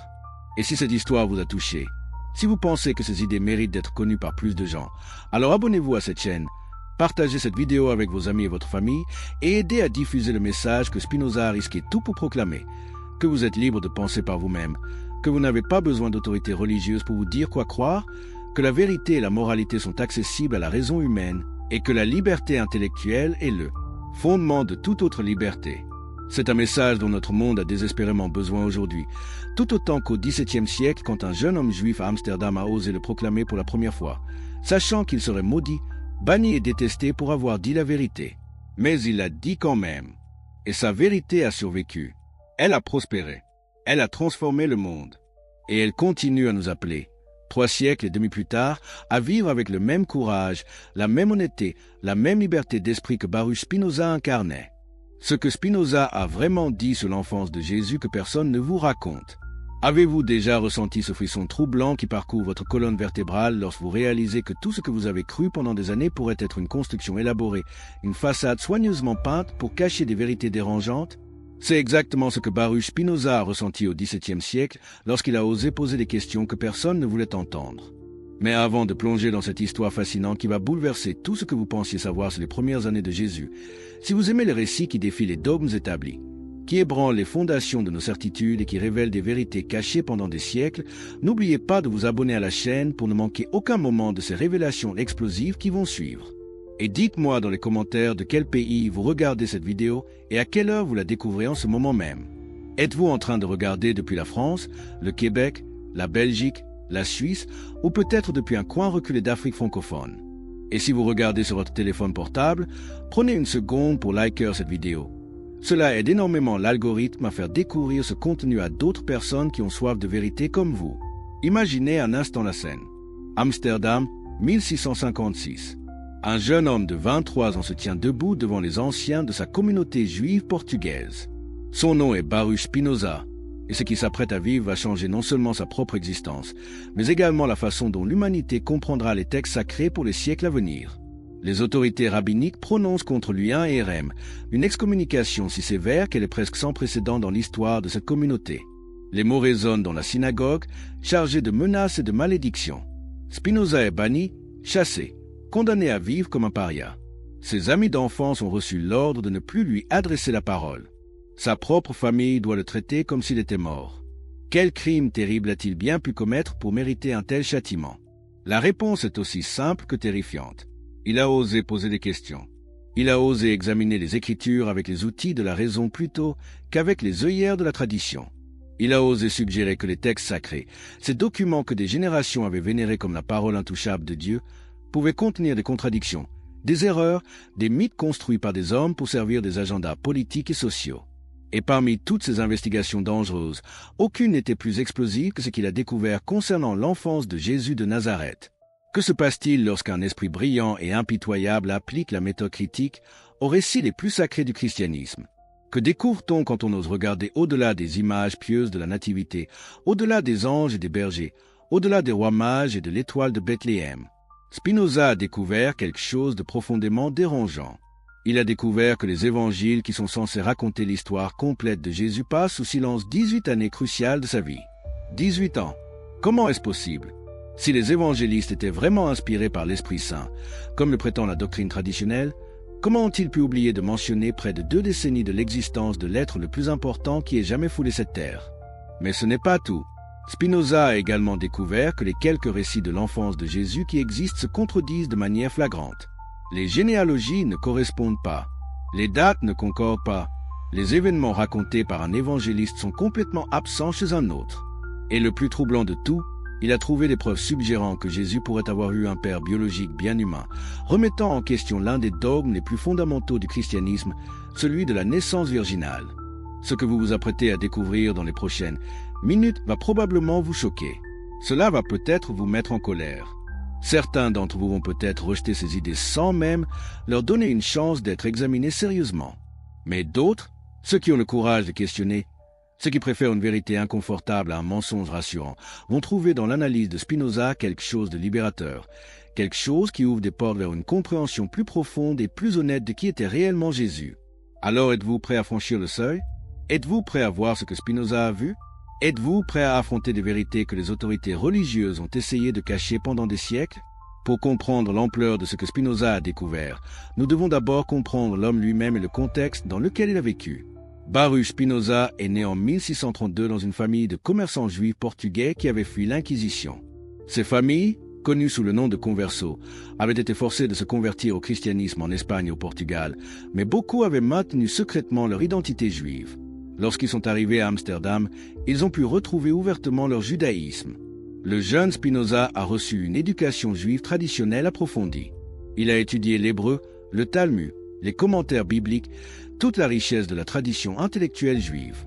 C'était un étudiant brillant, et beaucoup pensaient qu'il deviendrait un grand rabbin. Mais quelque chose s'est passé dans l'esprit du jeune Spinoza. Peut-être était-ce sa curiosité naturelle. Peut-être était-ce son exposition aux courants intellectuels de l'époque, le début des Lumières, l'essor de la science moderne, les nouvelles méthodes de pensée critique qui commençaient à remettre en question les anciennes certitudes. Ou peut-être était-ce simplement qu'il ne pouvait pas ignorer les contradictions qu'il voyait dans les textes sacrés, les incohérences qui sautaient aux yeux dès qu'on les examinait sans les lunettes déformantes de la foi aveugle. Quoi qu'il en soit, Spinoza a commencé à poser des questions dangereuses. Et ces questions l'ont mené inexorablement vers son excommunication. Après son RM, Spinoza n'a pas renoncé à ses investigations. Au contraire, libéré des contraintes de la communauté juive, il a approfondi ses recherches. Il s'est lié d'amitié avec des protestants libres penseurs qui partageaient son amour de la vérité par-dessus tout. Il a gagné sa vie modestement en polissant des lentilles, un travail qui lui permettait de réfléchir pendant de longues heures tout en travaillant de ses mains. Et il a écrit. Oh, comme il a écrit. Ses œuvres, en particulier le traité théologico-politique publié anonymement en 1670 et l'éthique publiée après sa mort, ont jeté les bases de la critique biblique moderne, de la philosophie politique libérale et d'une nouvelle façon de comprendre la relation entre Dieu, la nature et l'humanité.